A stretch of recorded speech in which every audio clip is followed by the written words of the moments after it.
Hey guys, welcome back. I'm gonna dish on you for a second. I don't know what that means. Can I tell you something that I really hate and it gets on my nerves? What if I said no? Two things. Then I would say it anyway. Just keep going. I just went through a little patch of fog. I hate the fucking term traditions. Like, it's a family tradition to do this. Mm-hmm. Eat meat. No, I don't care. I don't care. It was also tradition to stone people if they were gay. No, I'm not. I hate the term tradition because when people are like, it's tradition, I fucking just, it gets so irrationally angry that I get that hot. Quote. It's like that quote, I don't remember where the quote's from, but it was like, it's how we've always done it is some of the, like one of the most dangerous phrases. Yeah. Or something like that. Because nothing changes. Yeah. No progression. And I'm not about that life. I hate the idea that you should do this just because someone older than you did it and made it happen. You know what I mean? Like, I understand that, like, some people are, like, all cool with that, like a family game night or whatever, something like to that extent, or something smaller. But when it's like, we must do this, it's tradition. It bugs the shit out of me, the fact that we should do something just based on the fact that it's old. And like your family did it, so we obviously do it. Like, I don't know. You'll probably hear me say tradition in the past, and like been okay with it. But I don't know. I just hate the idea of like that and like something like stripped away from you on the guise that it was just like you don't want to do it. In regards to something that you don't necessarily want to do, like. I think this happens because like it was like one of my friends was like watching like a football game with their like Thanksgiving like family or whatever, and it's like it's tradition to watch like football, and they fucking hate football. And they're just like, can we like watch like a TV upstairs or something like that, and like put on a movie? Like, oh, it's tradition, and their like parents got all fucking mad about it. I'm like, that's stupid. Yeah, I'm like that fucking shit bothers me. Like out of tradition, that you just don't want to do that. Something that I always look against with. Like, I understand, like, if you don't want to spend time with the family, like, if you don't want to, like, watch it, that doesn't mean you necessarily don't want to spend time with the family. Yeah. Which means that you probably have, like, a not like for football or soccer or hockey or whatever, like, game of choices on at that point, or whatever you have to do. That's just in one regard to it. Like, another regard is, like, my family has, like, this dinner each year or whatever, and it's, like, tradition, like, and we have, like, a reunion and stuff like that, like, you know, I really just can't be fucked to like do it. Like, it's not the fact that I hate like my like that part of like whatever, but it's just like I don't know, man. Doing something just based on someone else. Like, if you don't want to do it, why do it? Like that's my like regards to almost anything. It's like you really don't want to do it and can find like and like just like besides like not even find reason, but if you're just like nah, I just don't want to do it. It's just not me. Fucking don't. And, like, regardless of a tradition, like, is it tradition to, like, flog your son if they're, like, misbehaving? Yes. Are we going to do it now? No. Why did we stop? Because it's wrong. Traditions doesn't have to mean it's right or anything like that. It just means, like, you just fucking don't. By the way, does this place look familiar? No. And that was a long time ago. Oh. Yes, it does. My grandmother's house. How pleasant. Close. It's a little flooded now, though. Yeah. Swimming over there. A new threat came. Dog, stop. Stop watching a that, reckless young villager. You're gonna get a wet coat. And you're gonna smell like wet dog. I'm gonna have to bathe you, which should make you smell like a wet dog, but I'll dry you off. Yeah, this is Oakville. And now, the marsh has engulfed the village. And Oakvale is nothing but sorry for interrupting No, it's all good. I just wanted to get that before we left it. I was basically just gonna say what I do. If you don't have the, you know, like your family will kind of like force you to do some shit sometimes, which I don't fucking believe in, but I could understand. I feel like some of those kinds of things, like especially like say always watching football during Thanksgiving, it almost seems a way of desperately holding on to the past too much, like we want this to be exactly the same as it always was, kind of thing. Like that's not exactly little bitch. It's not exactly how time works. Things change. Things change for a reason. Yeah, people change. So just I don't know. I'm not afraid to let go of like old times and traditions. Like I don't. Yeah. Okay, and some people like might love traditions and like they might love like what that can bring And if you do, all the power for you. There is positives, yes. Yeah, but just don't force somebody to do something under the guise of tradition. Like, you know what I mean? Like, it's that all about. It's like not wanting someone to do something because of tradition. And there are 10,000 arguments against what I'm saying. I'm saying this is how I feel about traditions and that kind of stuff. And why I don't involve it. I also have like a weird hatred about a lot of things, which is what sometimes makes me a very unlikable person.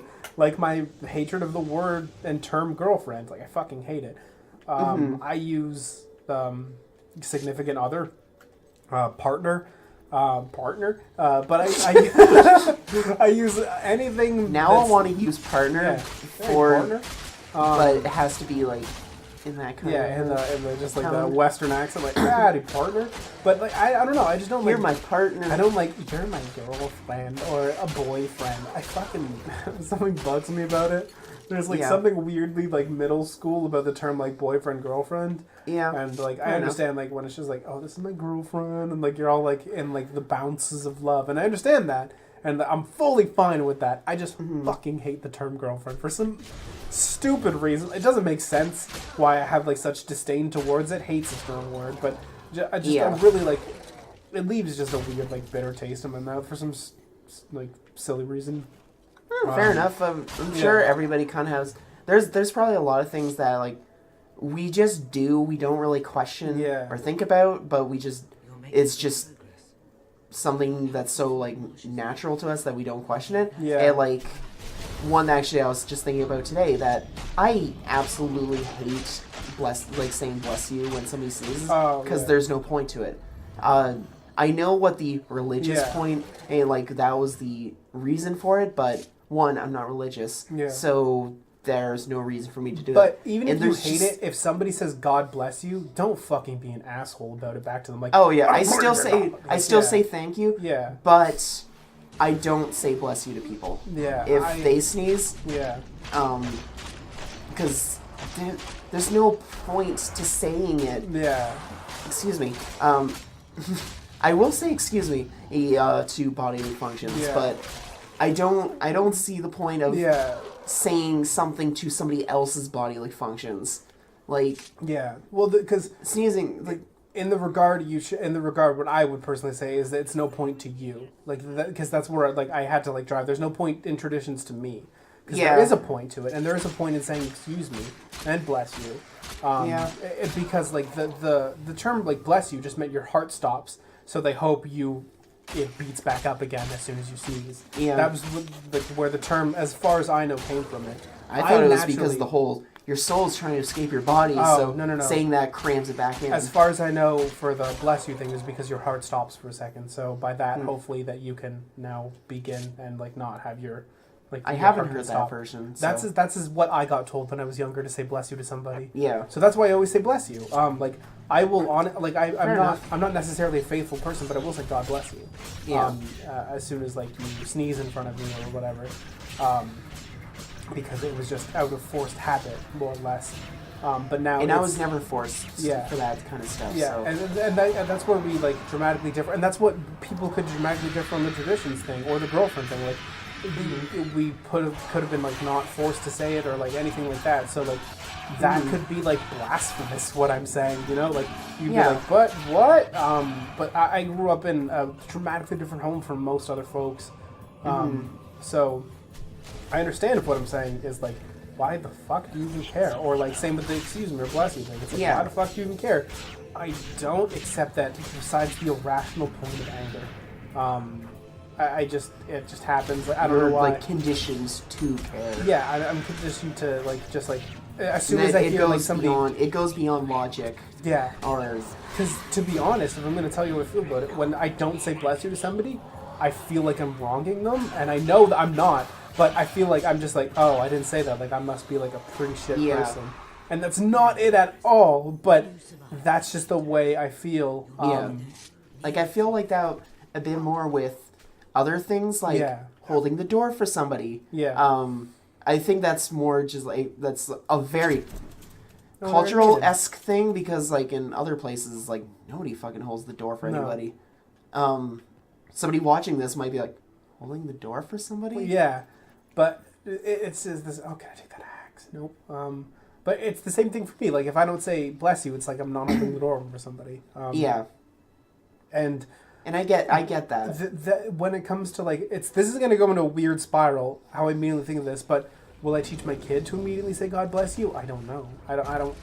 Like I want to because part of me knows that it's like it's proper, but at the same time I don't want to like force them to say God bless you and then have them to explain something that I don't believe in. You know, like I personally don't believe in, and I you don't have to include the God part. No, but I can say bless you, and then I use that like the reason why I got told and the reason what I explained to you for using it, and I just like, but that's when you start like coming from the mentality of like what to do with like you have like a kid, and that's a fucked up place to go to because like not everyone thinks of like having a child or birthing one in any regard of it, but at the same time I personally know that I eventually want kids, not anytime fucking soon, but eventually I want, and it's like what do you inherently want to teach your children? I think that's a good thing to it's looking ahead because it's eventually regardless you're gonna have to think about it eventually. Yeah, and like, but I hate when parents don't, and they say something or do something, and I understand like anybody in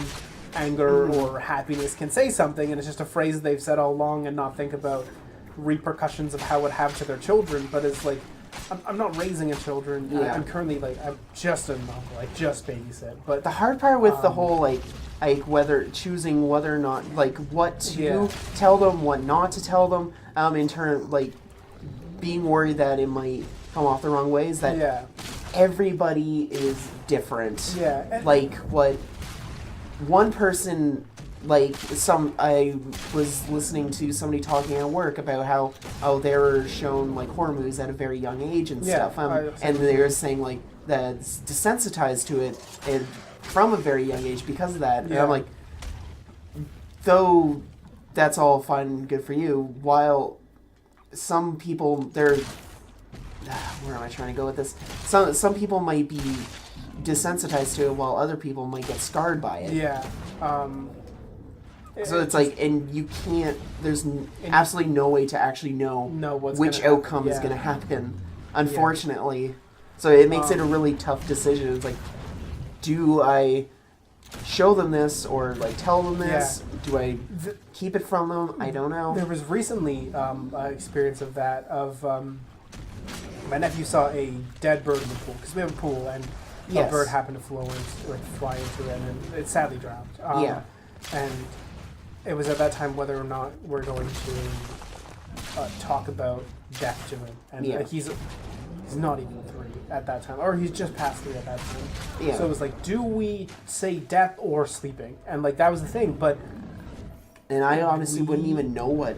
We went death. Because... It was to try to send me home a point, and this could be very wrong, but then again, I'm not a parent, I'm not a master like craftsman of like the human body language, so I don't know whether it was wrong or not. But what we said is because the bird didn't wear its life jacket, it sadly drowned in the pool, and that will happen to safety. And that will happen to you if you don't wear your life jacket. And he's like, the birdie is dead? I'm like, yes, it is no longer living. And he learned the lesson about 3 times after that, after his grandmother passed away and stuff like that. But so he learned what death was, and we got a lesson out of it. As weird as that sounds, it was like, because it was like the bird didn't wear his life jacket, the bird died, to teach him to always wear a life jacket in the back, because it's so quick how much a child can just fall into a pool and die. Oh, yeah. I mean, so like... But a lot of parents will say it's sleeping, and that's like, and a lot of parents also like, I don't know what to do past that point. Like I had guidance to be like death, and then his grandmother was just like, just tell how it is. There's no point in lying to him. Like kids tend to be, in my experience, which I don't have a lot of experience with kids. Kids tend to be very accepting of just about anything. And like you say something to them, they would be like, okay. Yeah, sometimes, or like why, and then like explaining it. But I guess that. I think it's to do with like the imagination and stuff. Like there isn't really questioning as much with like they question why, but they don't like well, I don't think that would happen or something like that. as much. I don't know. I just think it would be like, I'd be wrong to tell him if it's sleeping and then he has to deal with death in a different way. And like, we were worried that might fucking, because on the other hand, that could have scarred him. Been like, I don't want to fall in the pool and drown. I don't want to die. Exactly. It could have gone one of two complete opposite ways. Yeah, like, and we took that leap. And like, we could have, I said what you say, like, it could have scarred somebody or scarred that kid, or could have done that. And luckily, he was fine with it. He just wears his life jacket all the time around a pool now. Yeah, exactly. But at the same time, that could not work against someone else's kid, because they could be like, I don't want to drown in this pool, therefore I'm not going in. Yeah, they might have, they may develop a fear of water. Yes. From that. But it's like, the fuck do you do? So, in regards, I don't like traditions. Moral of the story. To bring it all back, I mean, there's probably more I could go on about that. But I could go on about this topic for literally hours. Yeah, but we're pretty much at time. Yeah. So, next episode, we'll try and not talk about death and what I hate. I have a lot of irrational angers, though, so it's bound to come up eventually. But thanks! Thanks for watching. Bye-bye. See you next time.